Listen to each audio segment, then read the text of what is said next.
السلام علیکم. Loose talk کے ساتھ انور مقصود آپ کی خدمت میں. حالات حاضرہ کو اگر ہم دیکھیں تو یہ ترقی کرنے کے بجائے تنزل کی طرف جا رہے ہیں. کوئی نہ کوئی بات ایسی ہو جاتی ہے جس سے حالات حاضرہ مشکل میں آ جاتے ہیں. آج میرے مہمان ہیں، وہ صرف حالات حاضرہ پر بات کریں گے. السلام علیکم. وعلیکم السلام. کیا حال چال ہے بھائی؟ انور مقصود، میں بڑا مداح ہوں آپ کا. آپ بہت مداح ہوں. بہت اچھا آپ کی تحریر ہوتی ہے، بہت میں دیکھتا ہوں. آپ میرے گھر والے بھی بڑے شوق سے دیکھتے ہیں. آپ حالات میرے بچے حاضرہ بھی دیکھتے ہیں. حالات حاضرہ پہ آپ اور یہ کہتے ہیں اتنا بزرگ آدمی ہو گیا ہے پھر بھی دیکھو کیسا لکھتا ہے. یہ بڑی بات ہے جو آپ کہتے ہیں. آپ حالات حاضرہ پہ بات کریں گے. اور زور سے بولیے. آپ حالات حاضرہ پہ بات کریں گے. حیات حاضرہ پہ کون بات کریں گے؟ آپ. ہم؟ جی. نہیں، ہم تو نہیں کریں گے. کیا مطلب؟ نو کا مطلب نہیں ہوتا ہے. مگر جب میں نے آپ سے فون پہ بات کی تھی پچھلے ہفتے ہاں. تو آپ نے فرمایا تھا کہ آپ صرف حالات حاضرہ پہ بات کریں گے. ہاں تو پچھلے ہفتے بات کی تھی نا. جی. پچھلے ہفتے حالات حاضرہ اس قابل تھے کہ ان کو ڈسکس کیا جاتا. اس وقت کی بات اور تھی، آج کی بات اور ہے. Today is different, last week was different. اگر لاسٹ ویک آپ کہتے نا کہ حالات حاضرہ پہ بات کرنا ہے، یو آر لیٹ. آپ نے مجھے پہلے نہیں بلایا. لاسٹ ویک بلاتے تو I would have gone into a conversation, hot conversation. چلیں پھر آپ بتا دیں کہ آپ کس موضوع پر زور سے بولیں بھائی. آپ بتا دیں پھر آپ کس موضوع پہ بات کرنا چاہتے ہیں. آپ کہہ رہے ہیں ہم کس موضوع پہ بات کرنا چاہتے ہیں. آپ میری بات مانیں گے؟ جی بالکل. آپ میرے دوست ہیں، آپ میری بات مانیں گے؟ جی جی.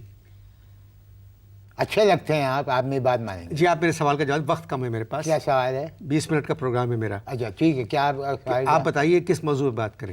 کس موضوع پہ بات کریں؟ اگر ہم دونوں 20 منٹ کے لیے خاموشی اختیار کر لیں، بلیو یو می، ناظرین بہت انجوائے کریں گے. مگر ایک دفعہ مان دو میری بات. ایک ٹاک شو تم میں نے کسی کی نہیں مانی زندگی میں. آج اس مہمان کی مان لو. 20 منٹ تو میں چپ ایسے بیٹھے رہتے. ٹاک شو میں میزبان اور مہمان چپ کیسے بیٹھے رہ سکتے؟ بھائی کوشش کرنے میں کیا ہے، جو ایک ٹرائی مارو نا، ایک نیا پن ڈھونڈو. دیکھو شاید تمہیں اچھی لگی میری بات، تم خاموش ہو گئے، میں بھی خاموش ہوتا ہوں. بھائی ممکن نہیں ہے، یہ اچھا نہیں لگے گا. آپ کرتے کیا ہیں؟ کون؟ آپ. ہم کیا کرتے ہیں؟ جی. مطلب اتر آئے نا سوال بازی پہ. نہیں، خاموش نہیں رہ سکتے. کیا کرتے ہیں آپ لوگوں کی گھٹی میں نہیں خاموش رہنا. بولے ہم کیا کرتے ہیں؟ ہم وکالت کرتے تھے. آپ نے لاء پڑھا ہے؟ وکالت کرنے کے لیے لاء پڑھنا ضروری نہیں ہے. Not necessary. I beg your pardon. وکیل کے لیے لاء کی ڈگری ضروری ہے؟ ڈگری ضروری ہے یا نہیں؟ یہ ڈگری ضروری ہے ضروری. یس. میں اسی پوائنٹ پہ آ رہا ہوں. میرا داماد ہے، ڈاکٹر ہے. آج تک اس نے مجھے اپنی MBBS کی ڈگری نہیں دکھائی. پوچھ پوچھ کے مر گیا ہوں کہ بھائی مجھے اپنی ڈگری تو دکھاؤ. نہیں دکھا رہا. کیوں؟ مجھ سے کہتا ہے پہلے آپ اپنی وکالت کی ڈگری دکھائیں. مگر میرے بھائی بغیر لاء کیے آپ وکالت کس طرح کر سکتے ہیں؟ ارے بھائی بےایمانی ہم کرنا نہیں چاہتے.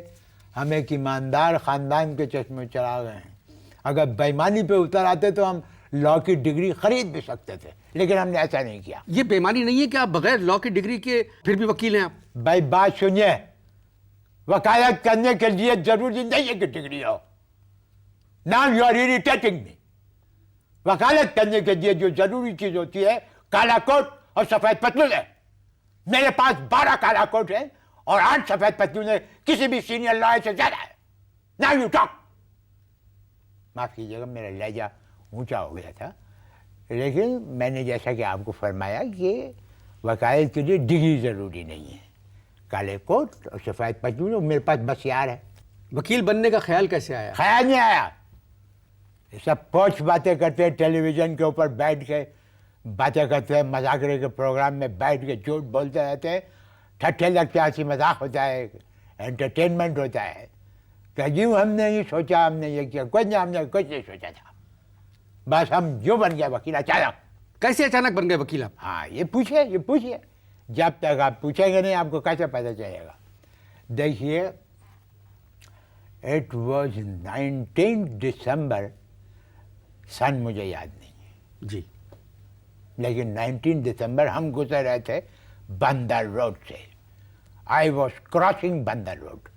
اوکے جی ٹھیک ہے. اب ہم نے دیکھا کہ ایک سڑک پر ایک آدمی چھوٹے چھوٹے بورڈ پینٹ کر رہا ہے, ناموں کی تختیاں لکھ رہا ہے. ہم ایسے گزرتے گزرتے ہماری نظر پڑی تو ایک تختی پہ ہم نے کیا دیکھا کہ ہمارا نام لکھا ہوا ہے, بریکٹ میں لکھا ہوا ہے ایڈوکیٹ. ہم ڈر گئے. ہم نے کہا ہم ایڈوکیٹ کب سے ہو گئے بھائی.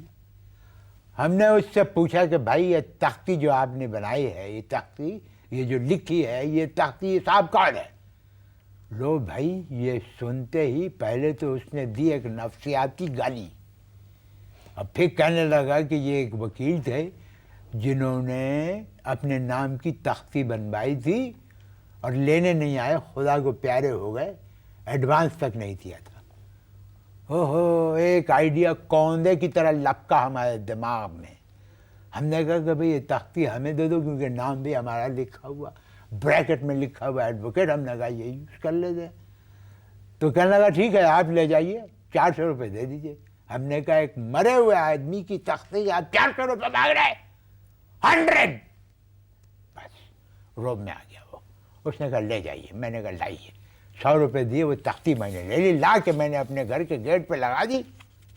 ہو مقصود صاحب کمال ہو گیا. تختی جس دن لگائی اس کے چوتھے دن خدا کا کرنا کیا ہوا کہ ایک مقدمہ بھی مل گیا. I got one case. گھر والوں نے نہیں پوچھا آپ سے کہ آپ اچانک ایڈوکیٹ کیسے بن گئے؟ Not at all. گھر والے کہاں سے پوچھتے بھائی. I am alone. میں اکیلا ہوں, شادی وغیرہ کی نہیں میں نے, بیچولر. دوست وغیرہ تو ہوں گے آپ کے؟ ہاں دوست وغیرہ ہیں. دوست وغیرہ نے جو ہے پارٹی کی ہماری, اور ایک میرا دوست الگ لے گیا, کہنے لگا you big scoundrel you tell me what you have done. یعنی اتنی بڑی ڈگری تم نے کہاں چھپا رکھی تھی. آپ نے کیا جواب دیا؟ اب ٹیلی ویژن آزاد ہے, اب اتنا بھی آزاد نہیں ہے کہ میں آپ کو یہ بتا دوں کہ میں نے اس کو کیا جواب دیا. I can't. کتنے سال وکالت کی؟ مجھے پتا تھا یہی سوال کرو گے. 30 برس, 30 ایئرس. اس عرصے میں آپ سے کسی نے نہیں پوچھا کہ آپ ہیں کون؟ بھائی کیسے پوچھتا. ہماری وکالت میں, ہماری پیروی میں شفا تھی. آپ کے کلائنٹ کون تھے؟ چور. آپ چوروں کے وکیل تھے؟ جی ہاں چوروں کے وکیل. آئی ایم پراؤڈ ٹو سے 10,000 شہر کے چوروں کو میں جانتا ہوں. تحفے تحائف بھی دیا کرتے تھے, عید بقرعید پہ بھی آ جاتے تھے. اب پچھلی بقرعید کا ہی قصہ لے لیجیے. پچھلی بقرعید کو ایک چور آیا, ہمارا کلائنٹ تھا, کہنے لگا سر میں آپ کو اونٹ پہنچا دوں. میں نے کہا بھائی تو خود کیوں نہیں رکھتا. کہنے لگا کوارٹر چھوٹا ہے, اس کی گردن باہر نکلی ہوئی ہے, اور میرے والد صاحب کی گود میں مسلسل غلاظت کر رہا ہے. So I can't keep this camel, آپ لے لیجیے.